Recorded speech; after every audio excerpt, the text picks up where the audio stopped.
yung sahod ko ng una, nag-negative ako guys ng 5,767.77 yung negative ko noon. Ngayon, from June 16 to June 30, no? Isang buwan yon. Ang nangyari, nakabawi-bawi tayo. Kaya sumahod ako noon ng 5,370. Base yun sa paghihirap ko, pagtatrabaho ko. Vlogger ako, sinishare ko sa inyo. I emphasize to all of you guys na kapag kahit na mababa lang tayo, nag-fishbowl vendor lang tayo, wala tayong skill, wala tayong pinag-aralan, wala tayong natapos, makakarating ka sa pangarap mong lugar as long na may pananampalataya.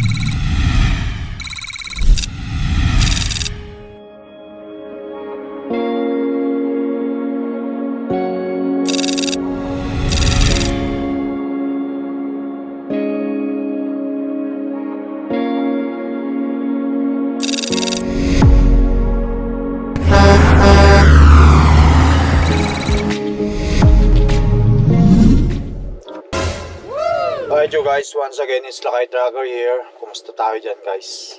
Ayan, andito na tayo ngayon sa dideliveran natin.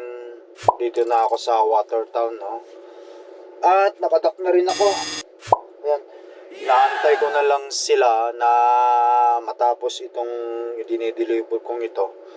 Tapos meron na rin naman akong load information na ibinigay sa akin nung dispatch ko. I-pick up tayo dito sa Wisconsin. Pupunta tayo ng Calgary. Kaya shout out ko yung mga taga Calgary dyan, no? Ayan guys, maraming salamat nga pala, no, sa mga taga-subaybay natin, taga-suporta, yung mga nanonood sa video vlog natin. Kahit paano may mga sumusunod sa buhay ng Lakay Tracker dito sa Canada. Kaya thank you guys, kayong lahat nandito sa puso ko. Ayan, just to be update, di ba, alam nyo naman nung nakaraan talaga na na mga buwan nagbakasyon tayo sa Pilipinas. After ng bakasyon natin sa Pilipinas, which is yung buwan ng May yun, yung bakasyon natin sa Pilipinas, yung June nag-start ako bumiyahe. So June 1 to 15 sinahod ko ng July 15. So parang 1 month advance. So parang ang nangyari, nagantay ako ng 45 days bago sumahod.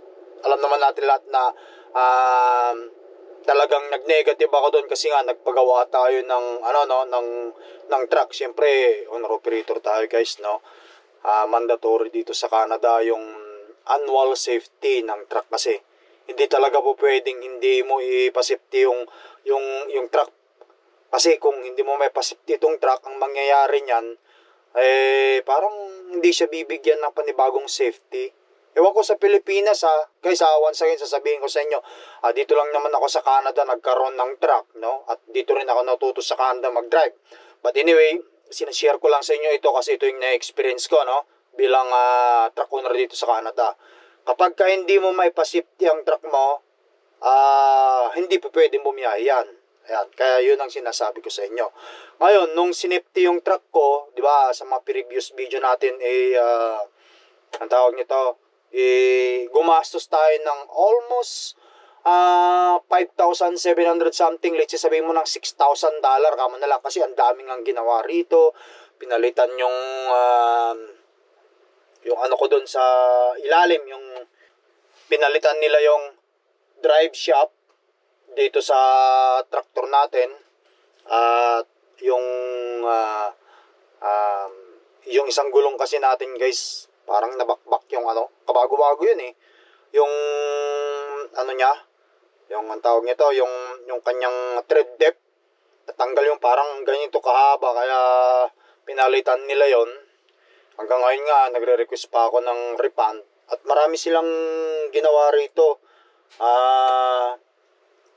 Pinapa-change oil ko rin, at pina-lubricate, yung manual, yung ano niya, yung maintenance ng truck. Basta lahat-lahat meron naman ako na work order, yung resibo, yung mga ginawa nila talaga sa truck andito, kaya pumapalo siya ng yung work order na yon guys, pumalo siya ng 6,645 kasama na yung GST tax dito sa Canada. Sa previous na video natin, yung unang sinahod ko, wala talagang natira sa akin, kaya bali ang nangyari nun, yung sahod ko ng una, nag-negative ako guys ng 5,767.77 yung negative ko noon. Ngayon, from June 16 to June 30, isang buwan yon, ang nangyari, nakabawi-bawi tayo. Kaya sumahod ako noon ng 5,370.07 Canadian dollar. Yung malinis na sinahod ko noon, cut off ng 16 to 30 ng June. Sinahod ko ngayong July katapusan. Bawas na yun doon yung bayad ng truck ko at saka license at saka insurance ng truck. Basta naglinis ako ng 5,700 yung yung cut off na yon. Mayroon nga akong utang sa Torque na halos kulang-kulang 6,000, kaya sinabi ko doon sa accounting namin, hindi ko na muna kukunin. Sige, ikaltas nyo na para sa ganun wala na akong utang. Yung ginawa ko ngayong so yung July 1 to 15, di ba, pangalawang buwan na kasi June, July. So yung July 1 to July 15, sasahurin ko ng August 15, kasi siyempre yun ang cut off. Wala na akong magiging utang, kaya ayan, napulipid ko na yung utang ko sa Torque na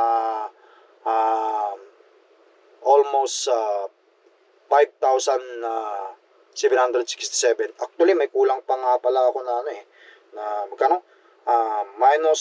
Negative pa pala ako ng 397.70. Sorry, ang sinahod ko pala is 5,370, hindi 5,700, kundi 5,370.07. Ngayon ang utang ko, balance ko is minus less previous balance, which is yun yung pagpapagawa ng truck, is 5,767. Alright you guys, ayan. At kulay red na yung ating ilaw doon. At may naririnig na rin akong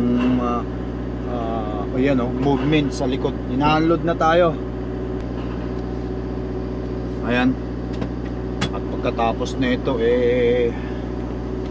lalarga na rin tayo sa sunod nating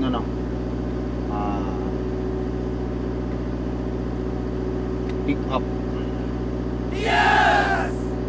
Mamayang hapon pa yung aking pick up, mga pa guys, mga bandang alas 3 pa. Ang oras pa lang dito guys, mga pa lang alas 6 15 pa lang ng umaga. But anyway, maigi na yung makarating tayo doon sa pick up natin na na maaga kaysa yung malate. Baka kasi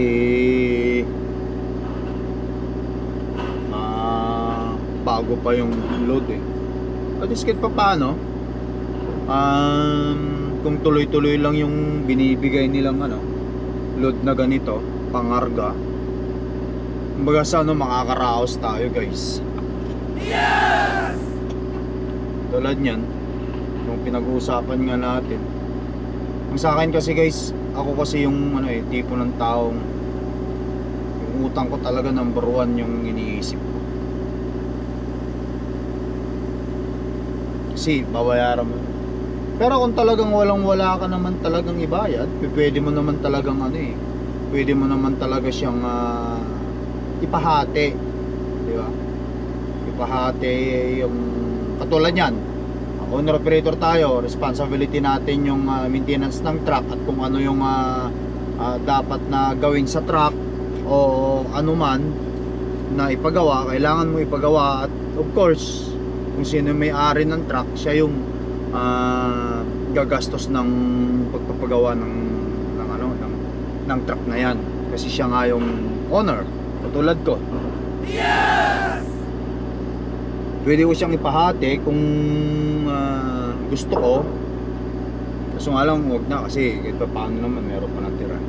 Alam niyo, sa totoo lang guys, dito sa Canada, ito sasabihin ko sa inyo, marami pa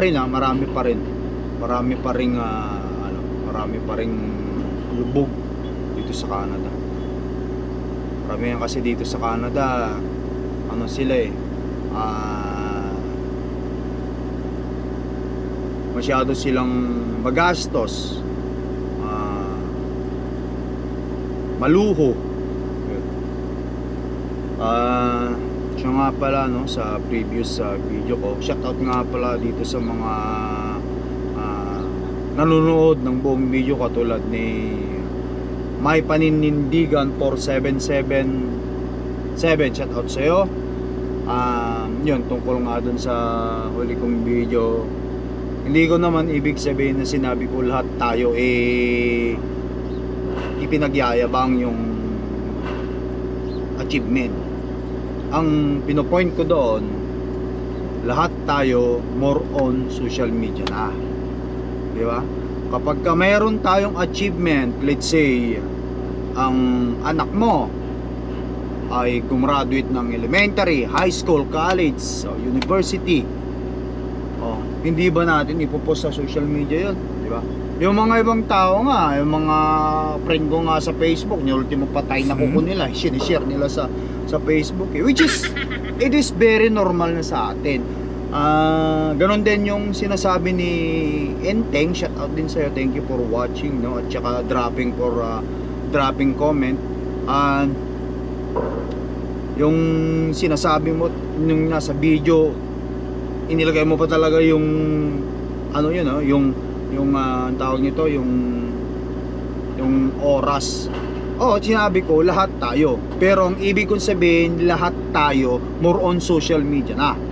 Nagkakamali siguro ako doon sinabing lahat tayo, kasi actually yung mga iba hindi siguro pero yung sinabi ko more on, lahat tayo more on.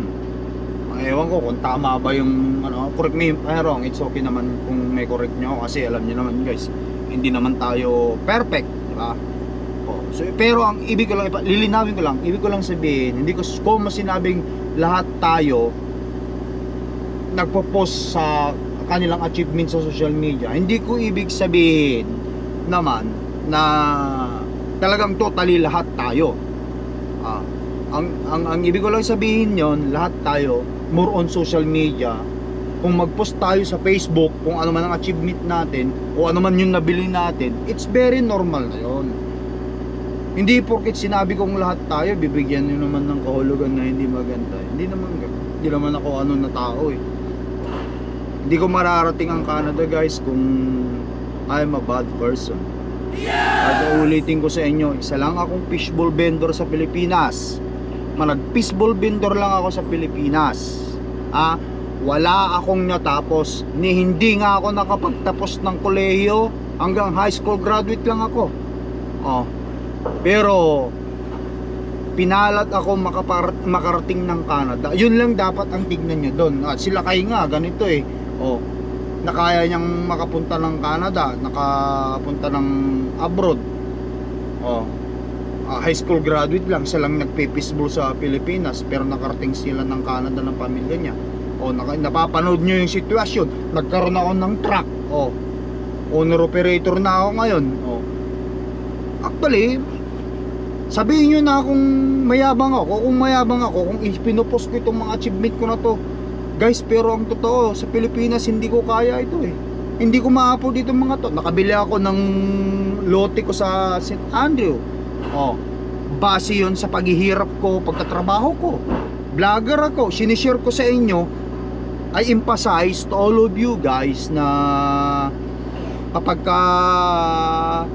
kahit na mababa lang tayo, nag-fishbowl vendor lang tayo, wala tayong skill, wala tayong pinag-aralan, wala tayong natapos, makakarating at makakarating ka sa pangarap mong lugar as long na may pananampalataya ka sa Panginoon at sasabayan mo ng sipag mo yan at tiyaga. Ayan, makakamit mo yan, oh, sa Pilipinas. Oh, nakabili ako ng townhouse ko sa Pilipinas, sa Tuklong, Imus, Cavite.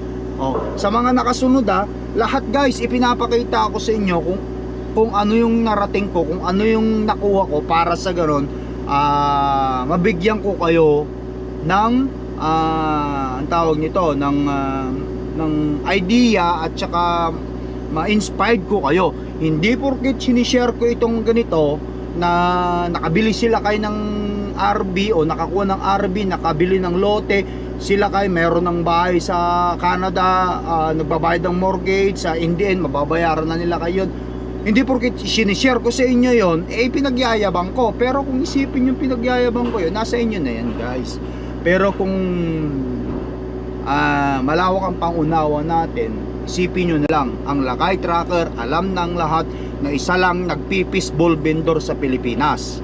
Yung mga bagay na yan, hindi ko afford sa Pilipinas. Hindi ako marunong mag-drive ng sasakyan sa Pilipinas. Kasi wala nga kaming 4 wheels. Ang alam ko lang i-drive sa Pilipinas, honestly speaking, is padjak sa fishbowl. Padjak. At saka motor, siyempre. Kahit pa paano, marunong tayong magmotor sa Pilipinas nung araw. Yan, paglapag dito sa Canada, wala akong alam na i-drive. Wala akong alam na i-drive na 4 wheels. Kaya nag-undergo ko lahat-lahat. Gumawa ka ng ang tawag nito, class 5, which is yung pangkotse. Na few years later, nagkaroon ako ng experience sa class 5. Nag-undergo ako ng training ng trucking. Sa awa ni Lord, wala akong binayaran singkunduling sa pag-aaral ko ng trucking. Kasi ang bayad ng trucking dito guys, nasa 9,000 ang bayad nung panahon ko pa. Ewan ko lang ngayon na baka tumaas pa. But thank God kasi nag-undergo ko sa mga government program ng Canada rito. May mga funding din kasi sila. May mga test, may mga sasagutan ka para maging eligible ka. Sa awa ni Lord, kahit pa paano, hindi man tayo kolehiyo sa Pilipinas, wala man tayong matas na pinag-aralan, pero nakapasa ako. Meaning, proud ako sa sarili ko. Sino ba naman hindi magiging proud, di ba? Kung hindi ka maging proud sa sarili mo, sa mga achievement mo, what kind of person you are, di ba? Pasarili mo na nga lang yan, hindi mo pa ma-please o kaya bibigyan ng kahit pa paano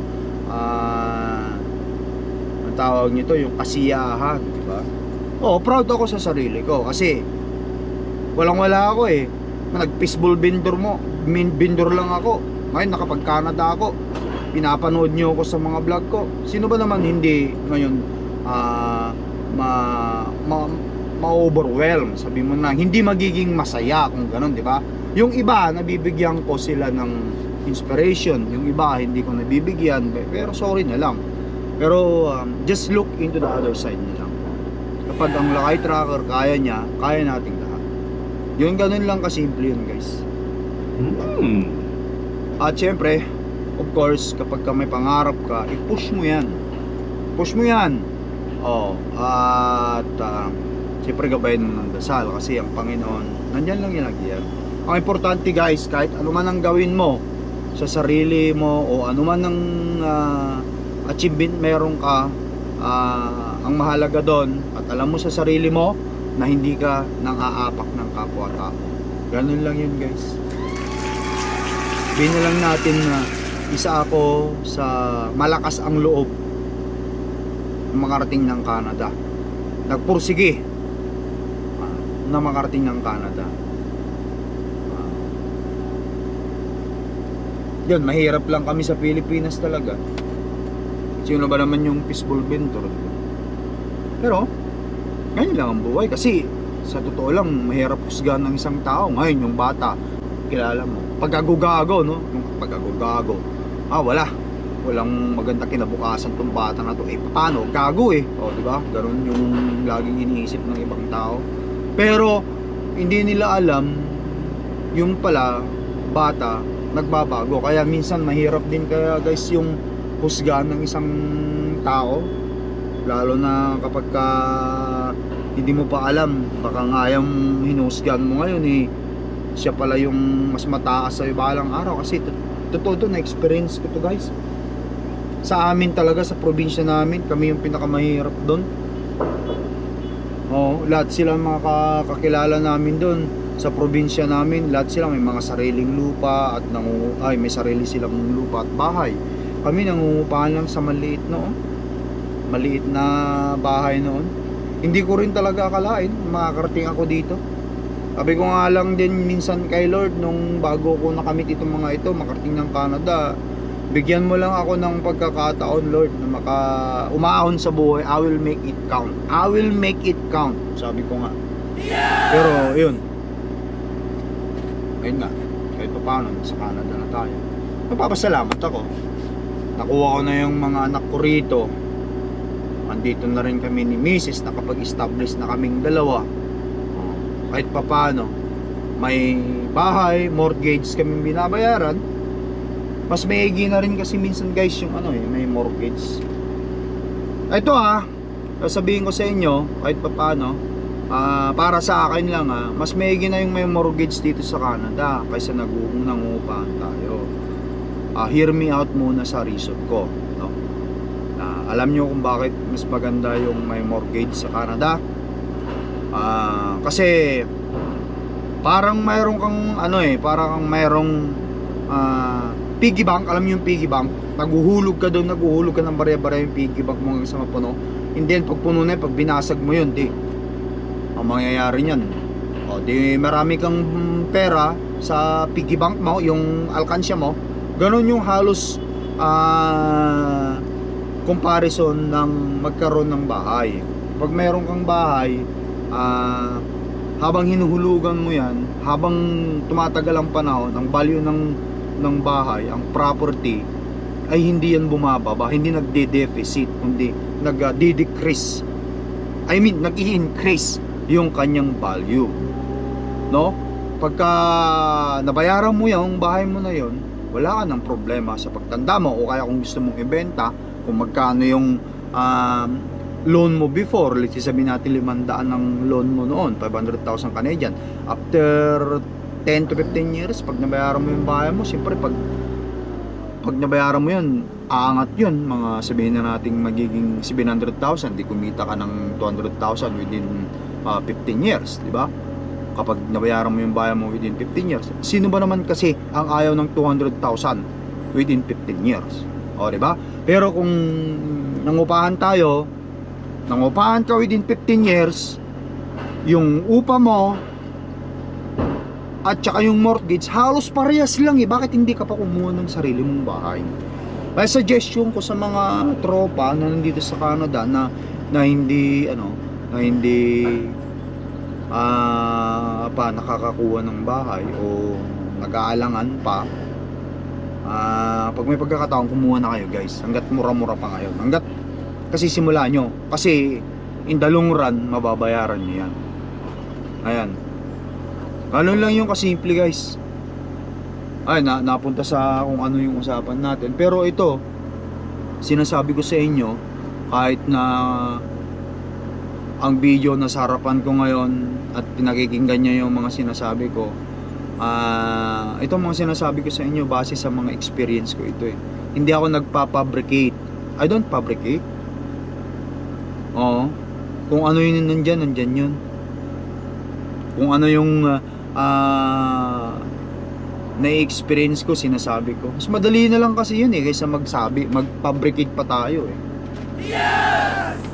At least kahit pa paano nabigyan ko kayo guys no ng simpleng idea dito sa buhay sa Canada. But anyway, antayin ko na lang ito at pagkatapos nito sarado na natin yung ating trailer at poops, larga na tayo. Okay. Once ito nag green, alis na ako. Oh, ayun, green na. Ang guys natin. Saktong-sakto naging green na siya.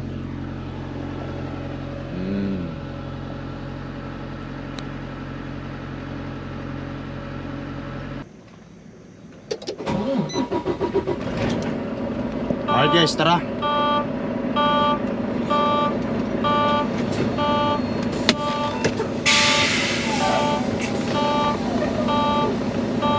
We're done? I'm just gonna go grab the paperwork there? Okay.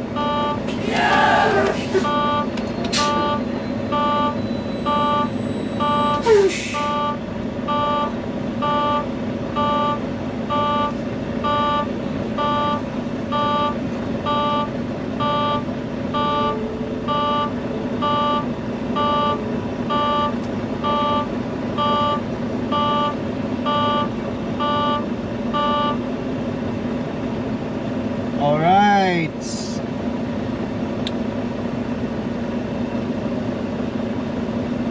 Sarado muna natin sa likod guys.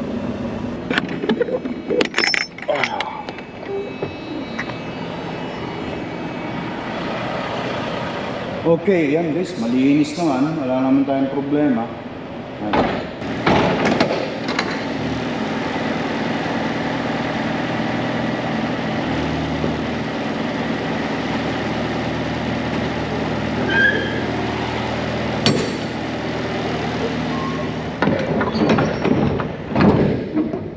Tara guys, kunin muna natin yung papel sa loob at pagkatapos larga na tayo.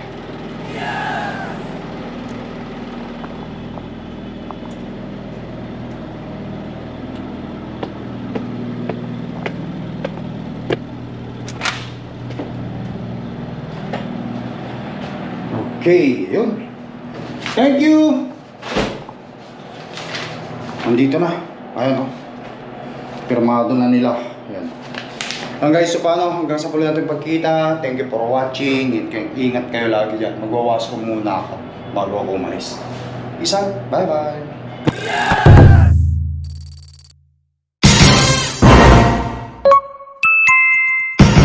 Lakay Pinoy Tracker.